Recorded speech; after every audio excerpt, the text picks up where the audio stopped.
At the recent African Capital Financial Markets Seminar in Lagos, Siobham Cleary, Head Research and Public Policy, World Federation of Exchanges, was a special guest on Proshare markets.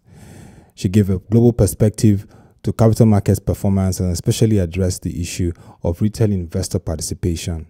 So the function of the World Federation of Exchanges, it's an industry body, so it represents the interests of its members, and it does that really in three ways: by promoting research into capital markets, by engaging in advocacy with regulators and policymakers so that they understand the importance of exchanges and the role that they play in growing economies. And it also engages in education, so working with markets around the world to develop standards, improve the functioning of markets, and essentially just make markets work better for the economies in which they operate. It's hard to draw to make sort of general conclusions in this regard, but markets generally are back at the levels that they were pre-2008. So markets were hit very hard by the financial crisis, as was the economies throughout the world. But we're starting to see throughout the world markets starting to recover. We're seeing good activity in many of the markets around the world, and more importantly, we're starting to see companies coming back to markets to raise capital again, and investors coming back into markets as well, all of which are very positive signs. There are a number of things that markets, not just African capital markets, but markets around the world look at in order to improve liquidity.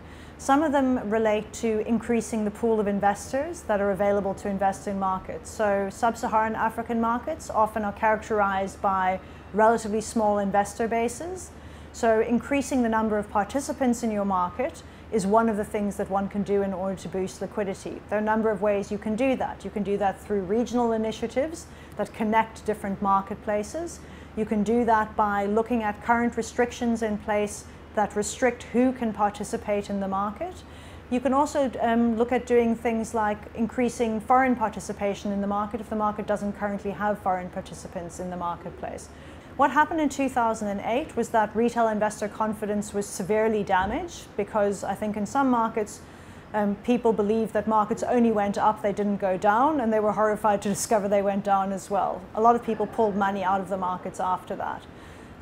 So part of it is education. Part of it is working with the broking community, who are the ones who bring these people into the market, to get them to engage more actively with retail investors. In some markets, brokers no longer service retail investors. And some of it is the point I was making yesterday about innovation, because technology means that some of the traditional relationships that we used to have, like a broker was the intermediary that got the investor into the market, well, what does the broker relationship look like with the advent of technology? The cost of servicing the retail investor must come down if you can deploy technology. So there are definitely innovation opportunities that exist around retail investors. On the SME side, you have to find ways, one, to educate about the benefits of capital markets. I was speaking to somebody earlier about the Nigerian markets, and she was making the point that you've got family-owned companies, they don't want to necessarily do all the compliance and disclosure. So that goes to educating about the benefits of using equity capital markets versus other sources of financing. And the responsibility for that is partly with the exchange, but also with the other people in the ecosystem around selling the value proposition. There are no shortcuts there, unfortunately.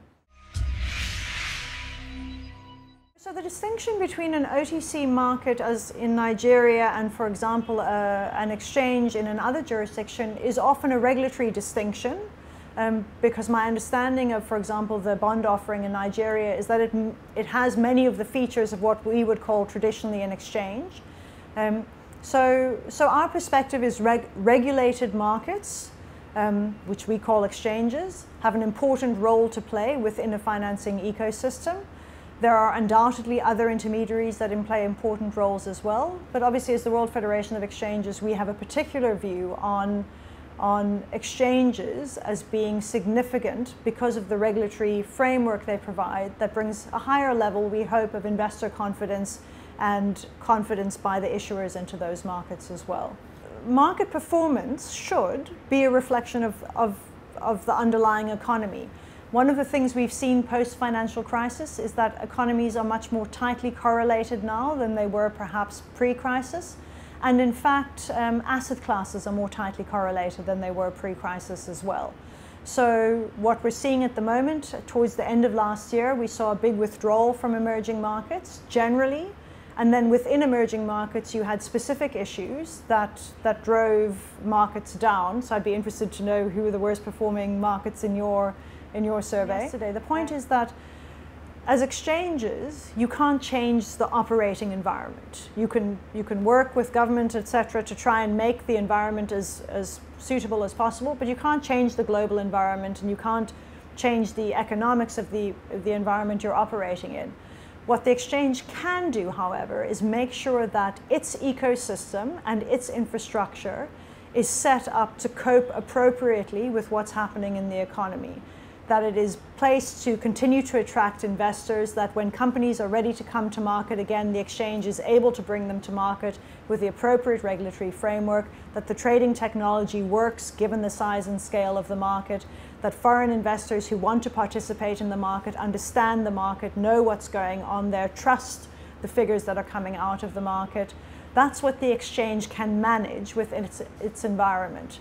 So I think what you might start to see is, as you've always had, a bit of a shift away from a mindset that says emerging versus developed, and identifying growth opportunities within emerging markets.